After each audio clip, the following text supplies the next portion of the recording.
Hello, once again, good morning, all of you. In the pediatric portion,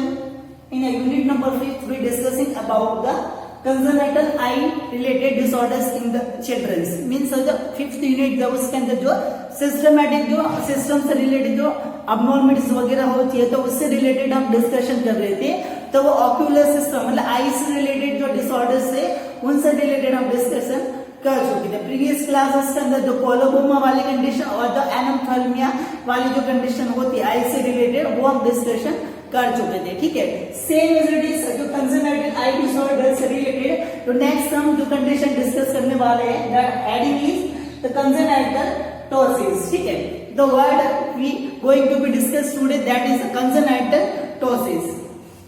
Its introduction phase, the congenital tosis, the words combination of the two words. ठीक है, the congenital and the tosis. ठीक है, the word congenital it means the as to birth time. मतलब कोई भी जो conditions रहेगी as birth time से उसके अंदर अवेलेबल रहेगी तो वो कंजेनिटल के नाम से जाना जाता है. ठीक है, The next टोसिस का मीन्स रहेगा the act of the falling appearance. ठीक है, और टोसिस का वर्ड का मतलब ये रहेगा कि ये एक तो कोई अपीयरेंस रहेगी जो आंखों वाला कंडीशन रहेगा जिसके अंदर वो फॉलिंग डाउन मतलब ऐसे गिरती हुई या फिर जो जैसे पर्दे के अंदर जो कवर अप की हुई ऐसे जो गिरते हुए उसका अपीयरेंस उसके अंदर रहेगा. ठीक है, तो कंजेनिटली मतलब ये जो अपीयरेंस रहेगी मतलब आंखें जो रहेगी तो उसके जो पलके जो ऊपर वाली जो पलक रहेगी वो हमको ऐसा अपीयरेंस रहेगा कि नीचे की तरफ ऐसे गिर रही है. ठीक है, तो ऐसा फॉलिंग डाउन उसका अपीयरेंस होगा वो हमको शो करेगा और वो भी रहेगा कि वो बर्थ का टाइम से उसके अंदर अवेलेबल रहेगी. ठीक है, that condition considered as a congenital ptosis. ठीक है, वर्ड कंजेनिटल का means as to the birth time इसके अंदर अवेलेबल रहेगा और वर्ड टोसिस का मतलब रहेगा act of the falling appearance. ठीक है, मतलब ऐसा हमको लगेगा कि आई का जो अपर वाला जो अपर लीड रहेगा वो हमको ऐसे गिरते हुए थोड़ा अपीयरेंस उसके अंदर लगेगा. ठीक है, as in the detail as it is and the congenital eye related disorder in which. ठीक है, मींस ये एक congenital eye आंखों से रिलेटेड एक जो डिसऑर्डर्स होता है as in which the altered in the oculomotor nerve levator palpebral muscles. ठीक है, as characterized by the falling down appearance of the upper eyelids. ठीक है, मीन्स ये आंखों का एक जो डिसऑर्डर्स होता है. ठीक है, तो आंखों के अंदर जो ब्लिंकिंग मतलब आंखों को ओपन और क्लोज करने के लिए जो ये जो रेस्पॉन्स होता है उसको हैंडल करने के लिए जो एक जो नर्व होती है उसका स्टिमुलेशन उसको मिलता है और उसके अलावा जो एक जो मसल्स होती है. ठीक है, तो लेवेटर पैल्पेबल जो सुपीरियर मतलब जो आंखों को ऊपर करने के लिए रेस्पॉन्सिबल रहती है तो वो लेवेटर पैल्पेबल जो सुपीरियर नाम की जो मसल्स रहेगी उसके अंदर या तो कोई खराबी हो सकती है या फिर उसका जो रेस्पॉन्स लेने के लिए जो ओपन या फिर जो क्लोज करवाने के लिए जो रेस्पॉन्सिबल एक जो नर्व रहती है तो वो नर्व जो ऑक्यूलोमोटर जो नर्व नंबर जो 3rd नर्व रहेगी उसके अंदर यदि कोई डिफिकल्टी या फिर उसके अंदर कुछ प्रॉब्लम अराइज हो जाती है तो उसकी वजह से भी ये जो हमको ऐसा अपीयरेंस रहेगा कि आंखें हैं वो एकदम क्लोज या फिर जो अपर वाला जो लीड रहेगा मतलब आंखों के ऊपर जो अपर लीड रहेगा वो हमको ऐसा फॉलिंग डाउन मतलब जो ऐसे गिरते हुए हमको उसके अंदर अपीयरेंस होगा वो लगेगा. ठीक है, तो ये एक टाइप का कंजेनिटल आई डिसऑर्डर होता है जिसके अंदर हमको अल्ट्रेशन दिखेगा ऑक्यूलोमोटर नर्व के अंदर और लेवेटर पैल्पेबल सुपीरियर जो मसल्स होंगे वो. अब ये ऑक्यूलोमोटर नर्व और जो लेवेटर पैल्पेबल सुपीरियर मसल्स होती है वो क्या करती है क्योंकि वो आंखों को जो ओपन या फिर जो क्लोज करवाने के लिए या फिर जो ओपन रखने के लिए उसको रेस्पॉन्सिबल रहती है. ठीक है, तो यदि इन दोनों मसल्स के अंदर या फिर जो नर्व के अंदर यदि कुछ अबनॉर्मलिटी या फिर अल्ट्रेशन वगैरह उसके अंदर अराइज हो जाता है. ठीक है, तो इसकी वजह से हमको आंखों का अपीयरेंस ऐसा लगेगा कि जो अपर लीड है वो उसके अंदर नीचे की तरफ ऐसे गिरता हुआ हमको दिखेगा. आंखें होगी वो हमको आधी उसके अंदर क्लोज रहेगी तो ऐसा अपीयरेंस हमको दिखेगा. मतलब अपर आईलिड होता है वो पूरी तरह ओपन के टाइम पे खुल जाना चाहिए पर वो अपर जो खुलने के टाइम पे उसके अंदर हमको ऐसा लगेगा कि वो थोड़ा थोड़ा उसके अंदर बंद रहेगा. ठीक है, then next mostly eyelids cover the 1/6 part of the eyes but in this appearance more. ठीक है, मतलब इसके अंदर ऐसा होता है कि नॉर्मली जब हम आंखें ओपन करते हैं, ठीक है, तो जब भी हम आंखें ओपन करते हैं तो जो आईलिड वाला पार्ट है, मतलब अपर जो आईलिड वाला जो पार्ट रहेगा, ये वाला जो पार्ट रहेगा, तो ये अपर आईलिड होता है वो 1/6 जो पार्ट होता है उसको ही कवर कर पाता है, ठीक है। पर दूसरा जो आंख का जो जिससे जो ऑफसेट की जो रेज होती है वो जाने वाली होती है, वो उसको जाने के लिए उसके अंदर जो एरिया होता है वो उसके अंदर ओपन रहता है, ठीक है। बट इस कंडीशन के अंदर ऐसा रहेगा कि 1/6 पार्ट से भी ज्यादा जो पार्ट होगा वो उस अपर लिड के द्वारा कवर हो जाएगा, ठीक है। तो हमको ऐसा लगेगा कि जो अपर आईलिड है वो एकदम गिरता हुआ अपीयरेंस उसके अंदर लगेगा, ठीक है। अब इसके अंदर गिरता हुआ अपीयरेंस होने का रीजन क्या रहेगा कि इसको जो होल्ड करने वाले जो मसल्स या फिर होल्ड करने वाली जो नर्व्स होती है वो उसके अंदर अल्ट्रेशन आ चुका होगा, तो इसकी वजह से जो अपर आईलिड होगा वो 1/6 एरिया से भी ज्यादा जो आई वाला जो एरिया होगा उसको कवर अप किया जाएगा, इसकी वजह से उसको प्रॉब्लम्स होती है वो अराइज हो सकती है। और ये सारी जो प्रॉब्लम्स रहेगी उसको बर्थ के टाइम से उसके अंदर अवेलेबल रहेगी, तो इसको हम कंजेनाइटल टोसिस के नाम से जाना जाएगा, ठीक है। Okay, so this is all about the introduction phase regarding the congenital ptosis. Okay, the next after the introduction phase regarding the congenital ptosis, the next heading will be the subtypes and the classification of the congenital ptosis. It means the congenital ptosis condition divided into the 3 subtypes, ठीक है। Means ये जो congenital जो ptosis वाली condition रहेगी उसके अंदर भी जो 3 सबटाइप्स के अंदर इसको डिवीजन किया गया है, ठीक है। तो वो कौन कौन से जो डिविजन रहेंगे, तो here are the following the sub divisions of the congenital ptosis. In this, the first one is a simple congenital ptosis, ठीक है। The simple congenital ptosis is the first subtypes of the congenital ptosis in which the only the ptosis stage is present, ठीक है। Means जो simple congenital जो ptosis वाली condition का means ये रहेगा कि ओनली कोई इसके अंदर दूसरी कोई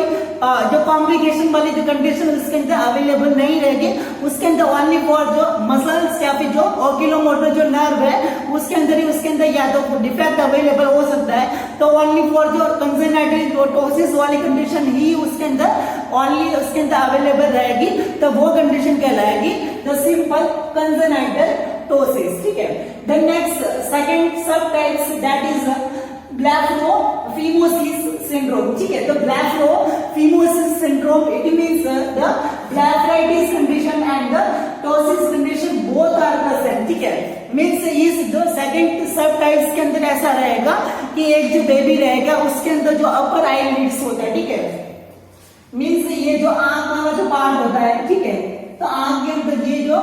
आईलिड वाला जो पार्ट रहेगा, ठीक है, जहाँ पे हेयर्स जो अवेलेबल रहते हैं, ठीक है, तो उसके अंदर इन्फ्लेमेशन अवेलेबल रहेगा, मतलब जो अपर आईलिड वाला जो पार्ट रहता है तो वो आईलिड के अंदर जो इन्फ्लेमेशन होता है, ठीक है, तो अपर आईलिड का जो इन्फ्लेमेशन रहेगा उसको हम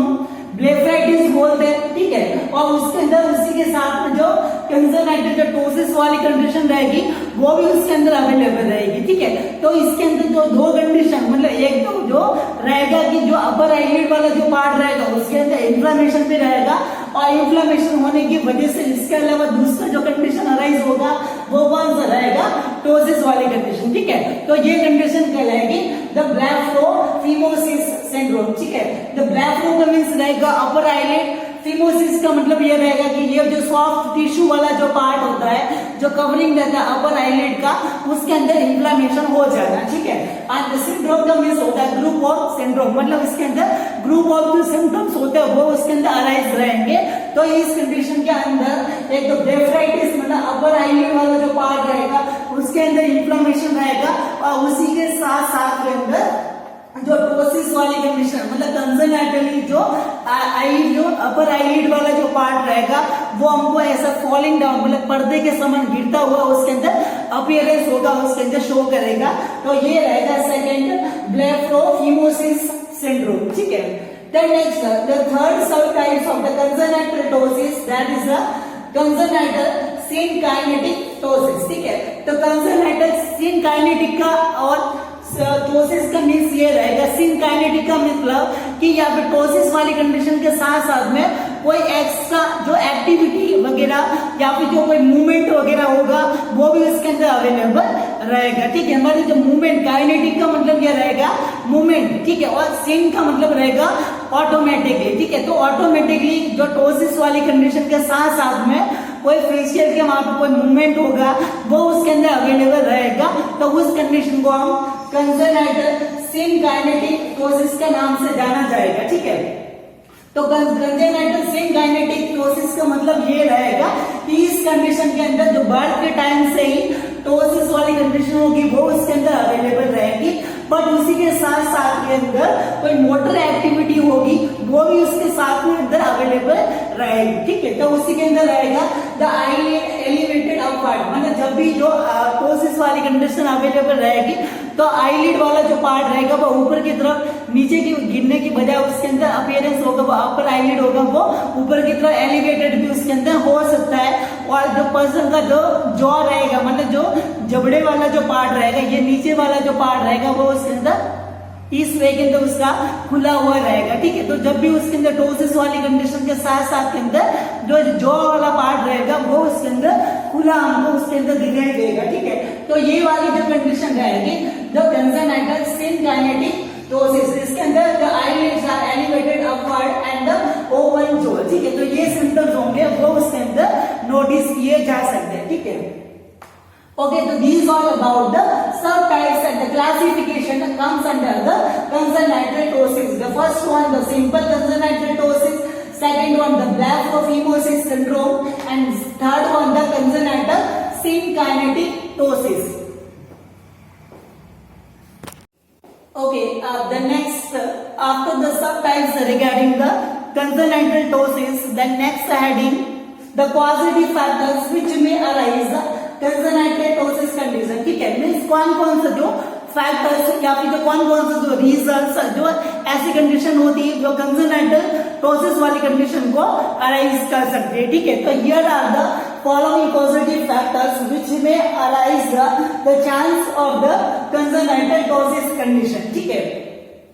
As we can identify the congenital ptosis, it is a congenital problem, means ये जो बर्थ के टाइम से होने वाली है, जो बर्थ के टाइम से उसके अंदर प्रेजेंट होने वाली कंडीशन रहेगी, ठीक है। तो बर्थ के टाइम से उसके अंदर जो बेबी का फॉर्मेशन हो रहा होगा, ठीक है, मतलब प्रेगनेंसी के टाइम में जो बेबी में तो उसका जो जीन्स या फिर उसके जो क्रोमोसोम्स वगैरह रहेंगे जो उसके पेरेंट्स से उसके अंदर आइडेंटिफाई हुए, तो उसकी वजह से भी ये प्रॉब्लम होगी वो उसके अंदर अराइज हो सकते, ठीक है। तो उसका जो मेन कॉजेस रहेगा इट इज कंजेनाइटली प्रीडिस्पोज, ठीक है, मतलब कंजेनाइटली प्रीडिस्पोज का मीन्स ये रहेगा कि या तो इसके जो डिफेक्टिव जो जीन्स या फिर जो डिफेक्टिव जो क्रोमोसोम्स वगैरह होंगे वो उसके जो पेरेंट्स वगैरह होंगे वहां पर उसको कंसीव हुए होंगे, तो इसकी वजह से ये प्रॉब्लम उसके अंदर अराइज हो सकता है, ठीक है।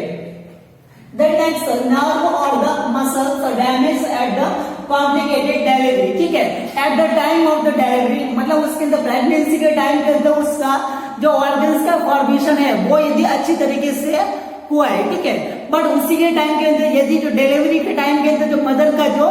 पेल्विक एरिया होता है, मतलब जो पेल्विक एरिया होता है तो उसके अंदर यदि कोई डिफॉर्मिटी है, मतलब जो आने का जो रास्ता है उसके अंदर यदि कोई कॉम्प्लिकेशन है या फिर उसके अंदर कोई डिलीवरी के टाइम पे यदि कोई डैमेज या फिर कोई इंजरी वगैरह हो जाती है आंखों के मसल्स के ऊपर या फिर कोई आंखों की नर्व के ऊपर या फिर जो हेड वाले पोर्शन के अंदर, ठीक है, तो उसकी वजह से ये जो नर्व होगी वो डैमेज हो सकती है और जो टोसिस वाली कंडीशन है वो उसके अंदर अराइज होने का उसके अंदर चांस हो सकता है, ठीक है।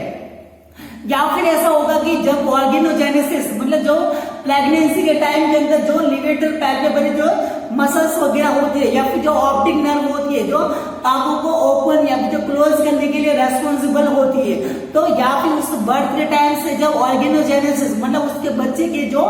ऑर्गन्स का फॉर्मेशन हो रहा होगा तो उस टाइम से यदि इस नर्व के अंदर या फिर जो मसल्स जो होती है जो आंखों को बंद या फिर जो क्लोज करने के लिए रेस्पॉन्सिबल होती है तो उसके अंदर कोई डिफेक्ट होता है वो उसके अंदर अराइज होने का चांस हो सकता है, ठीक है। तो सेकंड उसके बाद डिफेक्टिव ऑर्गेनोजेनेसिस, मतलब जो ऑर्गेनोजेनेसिस का मतलब प्रेगनेंसी के टाइम पे ये जो नर्व और जो मसल्स होगी वो ही उस टाइम के अंदर अच्छे से उसका फॉर्मेशन हुआ वो नहीं हो चुका होता है, ठीक है। Then next congenital muscular fibrosis, ठीक है, और बर्थ के टाइम से ही जो मसल्स के अंदर एक जो डिफॉर्मिटी मतलब एक जो कैंसरस कंडीशन उसके अंदर अराइज हो जाती है, तो उस मसल्स की जो एक्टिविटी होगी वो अच्छे से फंक्शनिंग नहीं कर पाता है, तो उसकी वजह से भी ये प्रॉब्लम होगी वो अराइज हो सकती है, ठीक है। या फिर इसके अलावा ये जो मस्कुलोस्केलेटल जो डिसऑर्डर्स होता है मतलब जो नर्वस सिस्टम का एक जो मसल्स के साथ में जो डिसऑर्डर्स रहेगा, द कंजेनाइटल मिस्थेनिया ग्रेविस, ठीक है, जो हमारे जो बॉडी के जो वॉलंटरी कंट्रोल के अंदर है, मतलब जो हमारे कंट्रोल के अंदर जो मसल्स वगैरह होती है, तो उन मसल्स के अंदर जो एक न्यूरोलॉजिकल जो डिसऑर्डर होता है, ठीक है, जिसकी वजह उसके अंदर उस कंडीशन को हम मिस्थेनिया ग्रेविस के नाम से जाना जाता है, ठीक है। तो उस कंडीशन के अंदर यदि वो अराइज हो जाता है, ठीक है, बेबी के अंदर जो अवेलेबल रहेगा, तो उसकी वजह से भी ये टोसिस वाली कंडीशन है वो उसके अंदर प्रेजेंट हो सकते हैं, ठीक है। Okay, so these all about the causative factors which may arise the congenital ptosis। मतलब congenital ptosis होने के रीजन क्या क्या हो सकते हैं कि पहले तो ये है कि ये congenital disorder है, तो बर्थ के टाइम से उसके अंदर अवेलेबल रहेगा, ठीक है। अब बर्थ के टाइम पे बेबी को बनाने के लिए जो उसके जो पेरेंट्स के जो जीन्स और उसके जो क्रोमोसोम्स होते हैं वो उनके मदर या फिर उसके जो फादर के द्वारा उसको मिलते, तो ये उसका कॉज हो सकता है। नर्व और muscles damage at the complicated delivery, मतलब जो डिलीवरी के टाइम पे यदि कोई कॉम्प्लिकेशन हो जाता है तो उसके टाइम पे ही जो सिर के ऊपर चोट लग सकती है, या फिर जो आंखों वाला जो मसल्स या फिर जो नर्व के ऊपर जो डैमेज होने की वजह से भी उसके अंदर ये कंडीशन अराइज हो सकता है। या फिर जो प्रेगनेंसी के टाइम पे ये जो अच्छी तरह से ऑर्गन का फॉर्मेशन नहीं हुआ, तो उसकी वजह से भी ये कंडीशन अराइज हो सकता है। Then next congenital muscular fibrosis या फिर जो एक न्यूरोमस्कुलर जो डिसऑर्डर होता है मिस्थेनिया ग्रेविस नाम की जो बीमारी होती है वो उसके अंदर यदि अवेलेबल रहेगी, तो उसकी वजह से भी congenital ptosis वाली कंडीशन है वो उसके अंदर अराइज हो सकती है, ठीक है। Okay, so these all about the causative factors regarding the congenital ptosis. Okay, the next after the positive factors regarding the congenital ptosis, the next heading, the clinical manifestation, the signs and symptoms which you will notice in the baby with the congenital ptosis, ठीक है। Means ऐसा जो baby जिसके अंदर ये congenitally उसके अंदर ptosis वाली कंडीशन उसके अंदर अवेलेबल है, ठीक है, तो उस बेबी के अंदर कौन कौन से सिम्टम्स होंगे वो उसके अंदर प्रेजेंट हो सकते हैं, ठीक है। तो here's are the following symptoms we can notice in the baby with the congenital ptosis, ठीक है। The first one the half closing appearance of the upper eyelid, ठीक है, मतलब जो ऊपर वाला जो आईलिड वाला जो पार्ट रहेगा वो हमको ऐसा लगेगा कि आधा अधूरा है, वो आंख को कवर किया हुआ है, ठीक है, मतलब जो आगे हमको इसके प्रेशर के साथ में ओपन करने का ट्राई करेंगे, पर ओपन के टाइम के भी हमको ऐसा लगेगा कि आगे खुली है, ठीक है, पर आगे ओपन है, बट फिर भी हमको ऐसा अपीयरेंस लगेगा कि आईलिड है वो उसके अंदर आधा कवर अप किया हुआ हमको लगेगा, ठीक है। तो half closing appearance of the upper eyelid, ठीक है। Then next the eye appearance as a fatigue और द वीकनेस, ठीक है, और हमको आगे यदि जो हमको ऐसा अपीयरेंस रहेगा कि इंडिविजुअल पर्सन है वो ऐसे बहुत ही थका हुआ है या फिर आगे है वो बहुत ही वीकनेस रहते हैं, ठीक है, मतलब जब भी हम वीकनेस कंडीशन के अंदर रहते हैं, ठीक है, या फिर 2-3 दिन से यदि हमने नींद वगैरह नहीं लिया होता है, बहुत ही थके हुए होते हैं, तो हमें आंखें होती है वो इस वे के अंदर अपीयरेंस वाली रहती है, ठीक है, तो उसका कंडीशन रहेगा कि उस कंडीशन के अंदर भी जो बेबी का जो अपर आईलिड होगा वो इस तरफ ऐसे झुका हुआ रहेगा, तो हमको ऐसा लगेगा कि वो बहुत ही थकान या फिर जो फटी कंडीशन के अंदर उसके आंखों का अपीयरेंस होगा वो हमको लग सकता है, ठीक है। देन नेक्स्ट टीयरी आईज, ठीक है, तो आईज रहेगी उसके ऊपर ज्यादा प्रेशर वगैरह जनरेट होगा, तो उसके अंदर जो डिफॉर्मिटी होने की वजह से जो टीयर्स वगैरह होंगे, मतलब आंसू का प्रोडक्शन होगा वो उसके अंदर ज्यादा उसके अंदर वो हो सकता है, ठीक है। देन नेक्स्ट डबल विजन, ठीक है, डबल विजन उसके अंदर दिखेगा क्योंकि जो आंखों के ऊपर हमको प्रेशर है, जब भी आगे हम खुली हुई रखते हैं, ठीक है, और आगे यदि खुली हुई रखेंगे तो आधा उसके अंदर अपीयरेंस ऐसे हम जो अपर आईलिड होता है वो आधा कवर किया हुआ लगता है, ठीक है, तब हमको उसका जो कोई भी ऑब्जेक्ट रहेगा वो हमको डबल हमको दिखेगा, ठीक है, तो इसके अंदर रहेगा कि आंखें वो आधी अधूरी उसके अंदर खुली हुई रहती है, ठीक है, ना तो पूरी उसके अंदर ओपन रहती है और नहीं पूरी क्लोज रहती है, ठीक है। तो आधा उसके अंदर कवर अप रहेगा, तो इसके वजह से कोई भी ऑब्जेक्ट रहेगा वो हमको डबल उसके अंदर नोटिस किया जाता है, ठीक है। Then next one the squinch and the cross eye appearance, ठीक है। और इसकी वजह से आधा अधूरा यदि जो आके उसके अंदर कवर अप की हुई होती है, ठीक है, तो हमको ऐसा लगेगा कि उसकी जो आई बॉल है उसके अंदर कोई डिफॉर्मिटी है, ठीक है। मीन्स स्क्विंट का मतलब होता है कि आंखें होती है वो बाड़ा हो जाना, ठीक है। मीन्स जो लोकल लैंग्वेज के अंदर हम बोलते हैं कि बाड़ा, मतलब उसकी जो आंखें होती है वो टेढ़ी हमको दिखती है, मतलब आंखों के अंदर जो आई बॉल होता है वो हमको टेढ़ापन उसके अंदर दिखता है, ठीक है। तो उस कंडीशन को जो आई बॉल होगा वो हमको क्रॉस में दिखेगा, मतलब जो जिस लोकेशन के अंदर होना चाहिए वो ऐसा अपीयरेंस हमको नहीं दिखेगा। जब भी हम उसके आंखों की तरफ देखेंगे तो हमको उसके अंदर जो क्रॉस सेक्शन होगा वो उसके अंदर नोटिस किया जा सकता है, ठीक है। तो उस कंडीशन को हम स्क्विंट के नाम से जाना जा सकता है, ठीक है। Then next one the blinking difficulty, ठीक है। ब्लिंकिंग डिफिकल्टी का मतलब ऐसा रहेगा कि उसके मसल्स के अंदर इतनी कैपेसिटी नहीं रहेगी और जो नर्व रेस्पॉन्स होगा वो नहीं जा पाएगा, तो उसकी वजह से जो ब्लिंकिंग मतलब आगे होती है वो ओपन और जो क्लोज करने का जो रेस्पॉन्स रहता है उसको हम ब्लिंकिंग बोलते हैं, ठीक है। तो आगे होगी वो ब्लिंकिंग होगी, वो उसके अंदर करने के अंदर उसको डिफिकल्टी हो सकती है क्योंकि मसल्स है उसके अंदर वीकनेस आ चुकी है और नर्व की तरफ से रेस्पॉन्स होता है वो भी नहीं उसके अंदर अच्छी तरह से नहीं जा पा रहा है, तो उसकी वजह से ये सारे जो सिम्टम्स होंगे वो कंजेनाइटल टोसिस वाली कंडीशन के अंदर अराइज हो सकते हैं, ठीक है। ओके, तो this all about the sign and symptoms notice in the congenital ptosis condition. Okay, then next, after the sign and symptoms regarding the congenital ptosis, the next heading, the diagnostic evaluation to confirm the congenital ptosis, ठीक है। Means एक जो baby रहेगा जिसके अंदर की congenital ptosis वाली condition है, ठीक है, जो साइन और सिम्टम के द्वारा हम उसको कंफर्म नहीं भी कर सकते, बट इसके अलावा जो डायग्नोस्टिक जो लेबोरेटरी जो टेस्ट वगैरह किए जाएंगे तो उसके बेसमेंट के ऊपर उस कंडीशन को हम कंफर्म कर सकते हैं, ठीक है।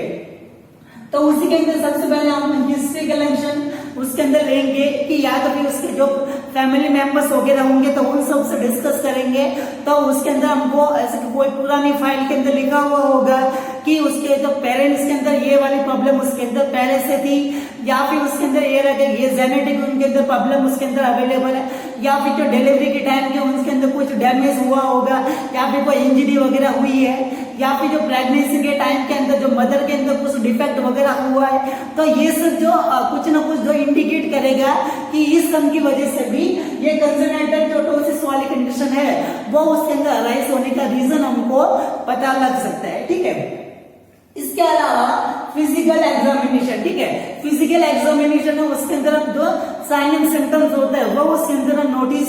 कर सकते हैं, ठीक है। देन नेक्स्ट, और ज्यादा डिटेल मतलब मसल्स के अलावा या फिर जो नर्व्स वगैरह होती है उन सब का जो डिटेल के अंदर स्टडी करने के लिए जो इमेजेस वगैरह होती है, ठीक है, मतलब जो क्लियर इमेजेस वगैरह होगी वो सीटी स्कैन और एमआरआई के द्वारा हम उसके अंदर आइडेंटिफाई करेंगे और उसके द्वारा हम उसके अंदर जो कंफर्मेशन हम उसके अंदर कर सकते हैं, ठीक है। तो these are the diagnostic evaluation for the congenital ptosis, ठीक है। तो इसी के द्वारा उसके अंदर उसका कंफर्मेशन होता है वो उसके अंदर आप कर सकते हैं, ठीक है।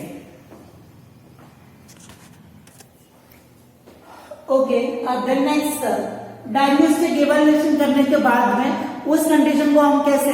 मैनेज कर सकते हैं, ठीक है। तो मैनेज करने के लिए जो उसके अंदर मेडिकल मैनेजमेंट होगा वो उसके अंदर अवेलेबल नहीं है, ओनली फॉर जो सर्जिकल जो इंटरवेंशन होता है वो उसके अंदर एप्लीकेबल कर सकते हैं, ठीक है। क्योंकि ये जो कंजेनाइटल जो अबनॉर्मलिटी आई से रिलेटेड डिसऑर्डर्स है इसके अंदर जो नर्व या फिर जो मसल्स होती है उसके अंदर जो डिफेक्ट आ चुका होता है, ठीक है, तो उसके अंदर जो वापस उसको रीजनरेट करना इम्पॉसिबल होता है, तो उसको वापस मेडिकेशन के द्वारा उसको ट्रीट नहीं किया जा सकता, ओनली वो जो सिम्टोमेटिक प्रॉब्लम्स होती है उसको हम उसके अंदर ट्रीट कर सकते हैं, ठीक है। तो उसके अंदर यदि जो अपर आईलिड के अंदर उसके अंदर कोई डिफेक्ट अराइज हुआ है, ठीक है, तो अपर आईलिड वाला जो पोर्शन होगा वो उसके अंदर हमको उसके अंदर सही करना पड़ेगा, या फिर उसका जो रिसेक्शन हो ब्लेफरोप्लास्टी मतलब उसके अंदर उसका जो कॉस्मेटिक वे के अंदर उसका सर्जरी करके उसको हमको रिमूव करने का जरूरत रहेगी, ठीक है। देन नेक्स्ट लेवेटर मसल्स या फिर जो ऑक्यूलर मसल्स का रिसेक्शन, ठीक है, मतलब जो मसल्स वगैरह जो पार्ट होता है जो ब्लेफराइटिस कंडीशन या फिर जो अपर आईलिड को कवर अप करने के लिए रेस्पॉन्सिबल रहती है, ठीक है, तो उस मसल्स को हमको कट डाउन करके उसको रिमूव कर देना चाहिए, ठीक है। तो इसी को रिमूव करने का जो प्रोसेस रहेगा द फासोनेला सर्वेट प्रोसीजर, ठीक है। तो फासोनेला सर्वेट जो प्रोसीजर होगा उस प्रोसीजर के द्वारा जो मसल्स वगैरह रहेगी उसको हमको रिमूवल कर सकते हैं, ठीक है। ओके, तो this all about the management criteria regarding the congenital ptosis, ठीक है। तो कंजनाइटल टोसिस के अंदर जो सिम्टोमेटिक जो मैनेजमेंट होंगे वो उसके अंदर हम कर सकते हैं, बट उसको डेफिनेटली उसको सॉल्व करना उसके अंदर इम्पॉसिबल रहेगा, ठीक है। ओके, तो this all about the congenital ptosis, the congenital I disorder उसके अंदर। तो थर्ड कंडीशन हमने डिस्कशन किया about the congenital ptosis. Okay, thank you so much. Okay, अब देन नेक्स्ट कंजनाइटल जो आई डिसऑर्डर्स के अंदर जो इंपॉर्टेंस जो हेडिंग्स थी वो हमने क्लियर कर चुके हैं, ठीक है। इसके अलावा जो एडिशनल जो हमको मेडिकल सर्जिकल के अंदर भी आपको उसके अंदर अवेलेबल रहेगी, बट उसके अंदर जो थोड़ा सा जो पीडियाट्रिक पोर्शन से रिलेटेड आपको चेंज करने की जरूरत रहेगा। तो उसके अंदर कंजनाइटल कैटरैक्ट मतलब जो cloudiness the object of the eyeball lens and reduce the penetration object wave on the retina and read the blurism, मतलब ऐसी जो कैटरैक्ट वाली कंडीशन जब बर्थ के टाइम से उसके अंदर अवेलेबल रहेगी तो लेंस वाला जो पार्ट होगा उसके अंदर जो क्लाउडीनेस मतलब बादल की जैसा उसके अंदर अपीयरेंस उसके अंदर हो जाएगा, और उसकी वजह से जो लेंस के ऊपर जो ऑब्जेक्ट की जो वेव्स होगी वो नहीं पड़ पाएगी और उसकी वजह से ब्लर विजन होगा वो उसके अंदर अवेलेबल रहेगा, ठीक है। तो बेबी का जो लेंस वाला जो पार्ट रहेगा वो बर्थ के टाइम से ही उसके अंदर जो क्लाउडीनेस उसके अंदर अवेलेबल रहेगा, तो वो कंडीशन कहलाएगी द कंजनाइटल कैटरैक्ट, ठीक है। तो डिटेल के अंदर आप उसके अंदर मेडिकल सर्जिकल के अंदर आप डिस्कशन करोगे, ठीक है। देन नेक्स्ट सेकंड कंडीशन आती है द कंजनाइटल ग्लाइकोमा, ठीक है। तो कंजनाइटल ग्लाइकोमा का मीन्स रहेगा कि जो आंखों की जो ब्लड वेसल्स वगैरह होती है या फिर उसके अंदर जो फ्लूइड का अमाउंट मतलब जो एक्वस ह्यूमर वाला जो फ्लूइड होता है, तो एक्वस ह्यूमर जो फ्लूइड होता है उसका जो प्रोडक्शन उसके अंदर जो वेरिएशंस आ जाती है, तो इसकी वजह से इंट्रा ऑक्यूलर प्रेशर बढ़ जाता है, तो इसकी वजह से इंजरी होने का चांस उसके अंदर रहता है। और वो भी कंडीशन रहेगी वो बर्थ के टाइम से उसके अंदर यदि अवेलेबल रहती है तो वो कंडीशन कंजनाइटल ग्लाइकोमा के नाम से जानी जाएगी, ठीक है। Then next one the condition आती है स्ट्रैबिस्मस या फिर द स्क्विंट, ठीक है। तो स्ट्रैबिस्मस और स्क्विंट का मतलब रहेगा the dislocation direction of the eyeball, ठीक है। मतलब जो इंडिविजुअल जो आंखों का जो आईबॉल वाला जो पार्ट रहेगा कि जो इंडिविजुअल पर्सन होगा जिस समय के उस ऑब्जेक्ट की तरफ देख रहा हुआ होगा पर उसके जो आईबॉल का जो डायरेक्शन होगा वो अलग तरीका होगा, मतलब उसकी जो डायरेक्शन होगा वो देखने का जो रहेगा जो आईबॉल रहेगा वो डिसलोकेट उसके अंदर क्रॉस उसके अंदर अपीयरेंस होगा वो हमको दिखेगा, ठीक है। तो इसी के साथ में जो आईटी का डिसऑर्डर्स होते हैं वो कंप्लीटेड होते हैं, ठीक है। तो इसके अंदर एडिशनल आपको कंजनाइटल कैटरैक्ट, कंजनाइटल ग्लाइकोमा और स्ट्रैबिस्मस के बारे में आपको आगे मेडिकल सर्जिकल नर्सिंग के अंदर आपको डिटेल के अंदर आप स्टडी कर सकते हो, ठीक है। ओके, तो this all about the congenital eye disorders related to the children, ठीक है। इसके बाद में जो ईएस से रिलेटेड जो कंजनाइटल डिसऑर्डर्स रहेंगे वो हम नेक्स्ट क्लास के अंदर डिस्कशन करेंगे, ठीक है।